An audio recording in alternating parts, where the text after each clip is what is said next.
All right, so now we're going to wrap the hands. I've got my beautiful assistant Tony here to help me out. I'm going to wrap his hand. So first thing you want to do is, whoever you're training, you're going to have them hold their hand out flat, knuckles facing upwards, and spread the fingers out a little bit.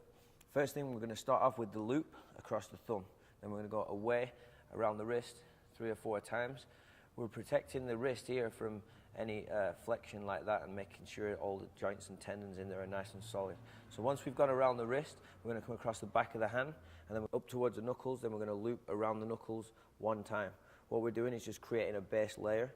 After we've done that, we're going to go around down the back of the hand, creating an X, protecting all the joints and tendons and bones on the back of the hand as well. We'll go back around the wrist. From there, we're going to bring it underneath, and then we're going to go around the thumb, making sure the wrap's nice and tight and secure. Obviously not too tight where we're cutting off any circulation. And then from there, we're going to bring it up towards the knuckles again. So we've just created a base layer. From there, we're going to go around 1 more time, and now we're going to layer 3 or 4 pieces on top of the knuckles, the most important part to protect, as that's the part that's going to be making contact on impact when we punch. So from there, we're going to layer it across 3 or 4 times, creating a nice padding, protect those knuckles. Now we've got that padding on top of the knuckles, extra padding. Instead of it being underneath, it's on top of the knuckles right here. Now we're just going to lock that in by going around 1 more time, and then from there, we're going to go down back towards the wrist. From here, we're going to go in between the fingers. This is to make sure that this padding isn't slipping and sliding when we're punching.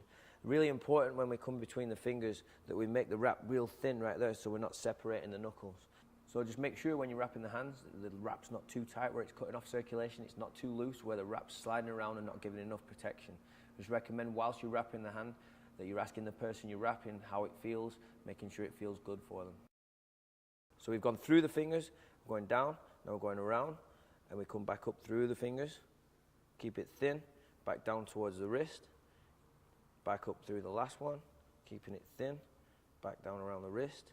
Now we're going to go around the back of the hand again and just make sure all that's locked in, finish off the wrap across the top there so it's nice and secure, and then back round across the back of the hand and then around and finishing it off on the wrist.